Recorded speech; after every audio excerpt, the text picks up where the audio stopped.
जीवन या मृत्यु? मृत्यु।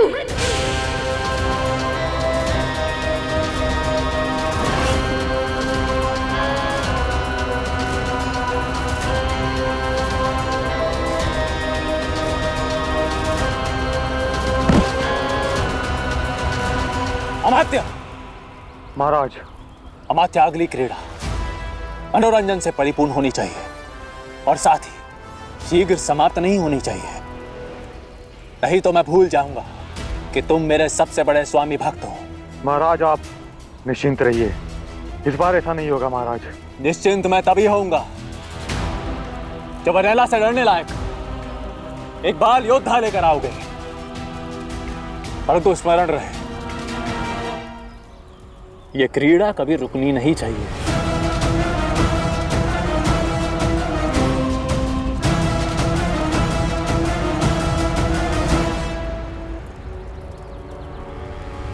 उस मायावी ने मेरे प्राण भी संकट में डाल दिए। उसने अब तक एक भी बाल योद्धा ऐसा नहीं भेजा जो इस वनेला को पराजय कर सके। मुझे शीघ्र ही उस मायावी से मिलना होगा।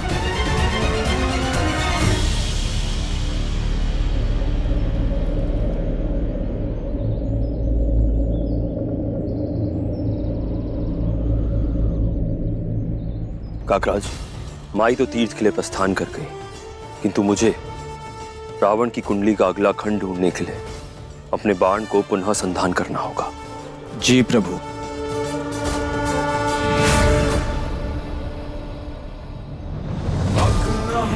सर्वशक्ति ब्रह्मकं सर्वशक्ति तू है शिवम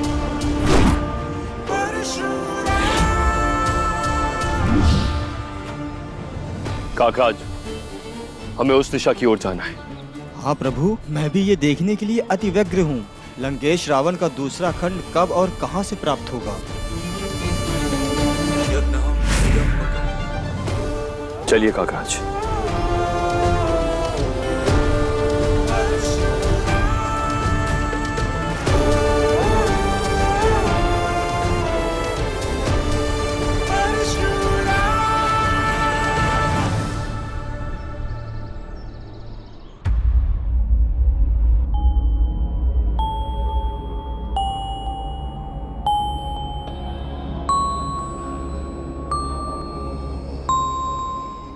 महाराज, इस कवच को आप केवल उसी समय उतारते हैं जब भी मैं आपकी सेवा में लगा रहता हूँ, अन्यथा आप सोते समय भी इस कवच को पहन के ही सोते हैं।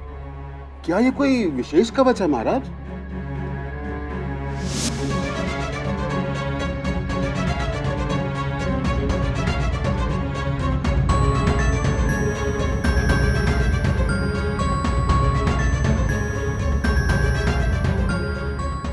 तो उचित है ब्रह्मदेव, यदि आपके वरदान के अनुसार कोई भी अस्त्र या शस्त्र इस कवच को भेद नहीं सकता, तो मैं इसे अपने तप का फल समझकर स्वीकार करता हूं। आज से भयासुर अमर है, कोई नहीं मार सकता मुझे।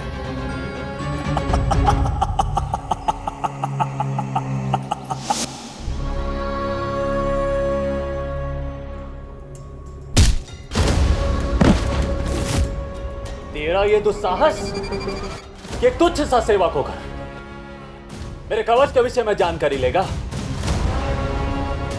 मुझसे गलती हो गई, मुझे क्षमा कर दीजिए महाराज।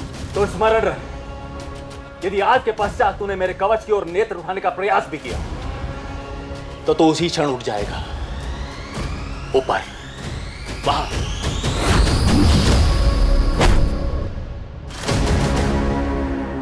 ये बाण किसने चलाया? ये बाण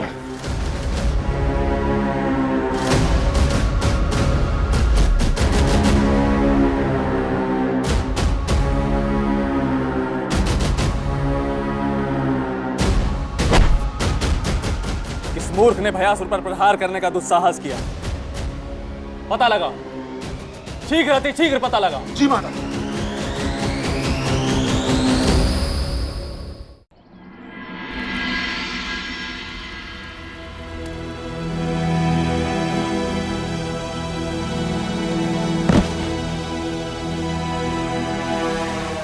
ये देख, यदि इस रघु की भांति तुम सब ऐसे ही निर्बल रहे तो ऐसे ही मार खाते रहोगे वनेला से।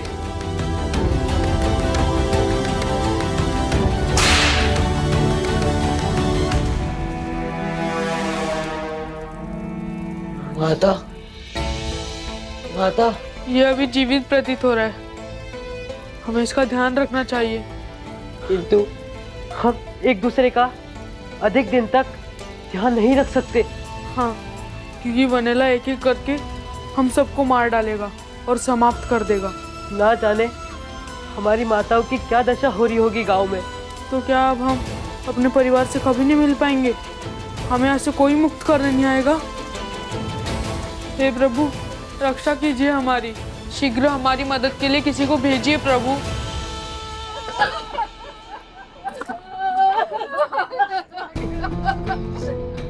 प्रभु, ये तो एक साथ कई स्त्रियों के क्रंदन स्वर प्रतीत होते हैं। हाँ काकराज, और स्त्री ऐसा विलाप तभी करती है जब उसका कोई अपना उसे पिछड़ जाता है। अवश्य ही इस गांव में कोई अप्रिय घटना घटी है, हमें चलकर देखना होगा। जी प्रभु।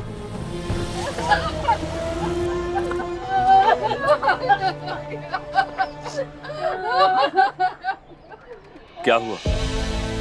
आप लोग सब ऐसे विलाप क्यों कर रहे हैं? मेरा पुत्र मदन पता नहीं कहाँ चला गया, वो अब तक घर नहीं लौटा। मेरा पुत्र सोमदत्त भी कहीं लुप्त हो गया है। हे ईश्वर, अब मैं क्या करूंगी, कैसे रहूंगी? मैं उसे प्रत्येक स्थान पर ढूंढ आई, किंतु वो मुझे कहीं नहीं मिला। ना जाने हमारे पुत्र कहाँ चले गए। यूं अचानक इतने सारे बालक लुप्त कैसे हो सकते हैं? मेरा भी पुत्र कुछ दिनों से लुप्त है, किंतु मैं इस बात से आश्वस्त हूँ कि इस गांव के आचार्य ने मुझे बताया है कि मेरा पुत्र नगर में धन कमाने गया है। हो सकता है कि इनके पुत्र भी वहीं गए हो, किंतु ये मान ही नहीं रही।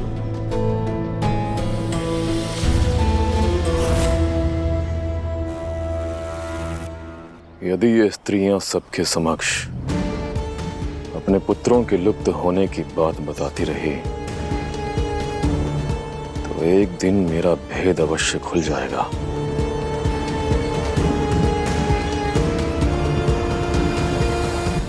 जाना तो मुझे भयासुर के अनुचर के पास था, किंतु अब ऐसा प्रतीत होता है कि यहाँ एक नवीन कथा गढ़नी होगी।